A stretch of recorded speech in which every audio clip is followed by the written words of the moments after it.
Chaque année, un nouvel iPhone sort et nombreuses sont celles qui se laissent tenter. Mais dès que tu l'achètes, tu vois déjà que sa valeur commence à dégringoler. Il y en a qui dépensent 700 € dans un iPhone, mais 700 €, ça vaut uniquement pour les iPhones les moins chers. Et si au lieu de dépenser ces 700 € dans un iPhone, tu les avais investis en bourse dans le S&P 500? Dans cette vidéo, je vais te montrer combien ces mêmes 700 € auraient pu te rapporter en investissant cet argent de manière 100% passive et simple, sans être une experte en finance ni faire du trading. J'ai investi 700 € petit à petit dans le S&P 500. C'est-à-dire que tous les mois, j'ai investi une somme de 120 € à 135 € dans des ETF. Les ETF sont des paniers d'actions. C'est-à-dire que au lieu d'investir directement dans une seule entreprise, au lieu d'investir directement chez Apple ou alors Microsoft ou alors Google, je vais acheter un panier d'actions. C'est plusieurs entreprises, donc en l'occurrence, ce sont 500 et ce sont les 500 plus grandes capitalisations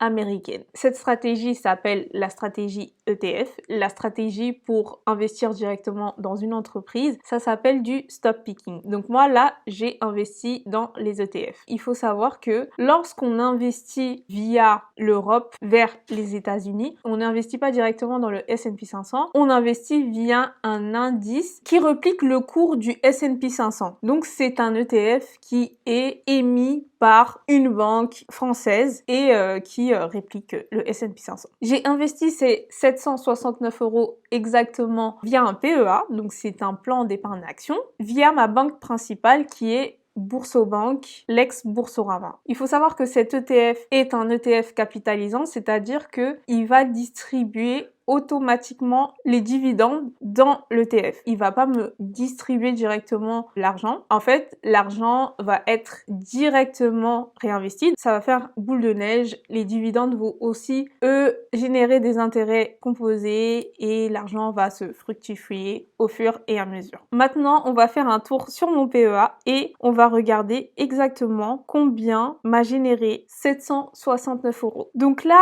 actuellement, je suis sur mon PEA. Vous pouvez voir que au niveau du cumul de versement, vous voyez bien que c'est 769 € que j'ai versé, que j'ai acheté en fait. J'ai acheté 769 € d'actions, donc en l'occurrence un ETF. Au niveau du solde d'espèces, j'ai 2,22 €. Donc c'est un argent que j'ai dans mon PEA, mais que je n'ai pas alloué dans un ETF. Donc ça, c'est par rapport au virement que je faisais. Donc tous les mois, en fait, je me faisais un virement de mon compte courant vers mon PEA. Et ensuite, avec l'argent que j'avais dans mon PEA, j'achetais mon panier d'actions. Donc il me reste 2,22 € dans mon compte que je vais pouvoir réutiliser la prochaine fois, par exemple, que je vais acheter. Et là, au niveau de total plus-value latente, c'est ce que j'ai réellement gagné. C'est-à-dire que c'est la valeur que j'ai reçue en plus de mes 769 € que j'ai investi. Et donc, j'ai eu une plus-value de 12,39% exactement en ce moment où je filme, qui équivaut à un total de 94,99 €. Donc ça, c'est la somme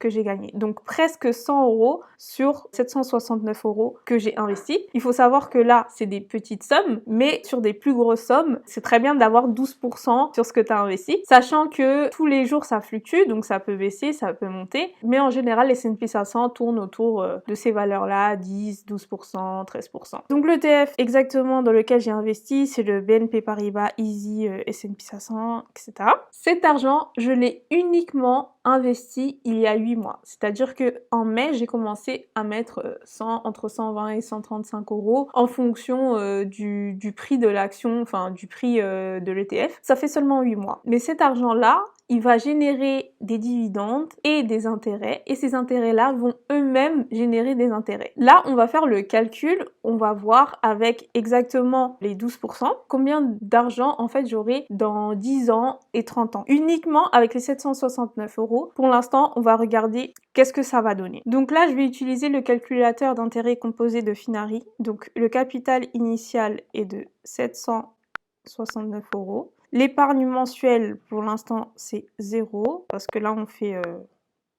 le calcul avec 0 € chaque mois. Donc, on va commencer par horizon de placement de 10 ans. Taux d'intérêt, on va mettre 12%. Je sais pas si je mets des virgules. Bon, on va mettre exactement ce que j'ai eu là. 12,39%. Intervalle de versement des intérêts, je vais mettre 12 mois. Et là, ça me met que dans 10 ans, ces mêmes 769 € deviendront 2473 € en me générant des intérêts de 1704 €. Maintenant, passons sur un horizon de placement de 30 ans. Ces mêmes 769 € deviendront 25 772 €. Maintenant, faisons le calcul. Une épargne mensuelle, je vous ai dit que je mettais entre 120 et 135 €. Disons que c'est 135 € que je mets tous les mois. Sur 10 ans, ça me fait 31 443 €. Donc, en rajoutant 135 € tous les mois dans cet ETF, on passe de 2000 et quelques euros à 31 443 € en investissant cet argent-là sur 10 ans. Et maintenant, si on passe sur un horizon de placement de 30 ans, en investissant toujours 135 € tous les mois, sachant qu'on a un capital de départ de 769 €, on arrive à 447 281 €. C'est-à-dire que les 25 000 € au départ avec seulement 769 €, si on rajoute chaque mois 135 €, on atteint les 447 281 €. Voilà la puissance des intérêts composés et de l'investissement en bourse, notamment dans le S&P 500. Évidemment, les performances passées ne préjugent pas des performances futures, mais on considère que si tous les mois j'investis 135 € dans 30 ans, j'aurai ce capital final. Sachant que le but, c'est évidemment d'augmenter les montants qu'on investit chaque mois. Maintenant, tu dois peut-être te demander, mais Leïla, ok, j'ai compris combien je pourrais générer en investissant en bourse, ok, mais je ne sais pas par où commencer. Je ne sais pas dans quel support commencer à investir. Je ne sais pas si je le fais via un PEA. Je ne sais pas si je le fais via un compte de titre ou via une assurance vie. Je ne sais pas quelle banque ou courtier choisir. Je ne sais pas si je dois investir via des ETF. Calme-toi parce que j'ai absolument tout prévu. C'est pour cette raison que je te propose de regarder ma vidéo où je t'explique quelle enveloppe choisir pour commencer à investir en bourse. Il te suffit de cliquer sur la vidéo juste ici pour la regarder. Meilleurs vœux pour cette année 2025. On se retrouve dans la prochaine vidéo.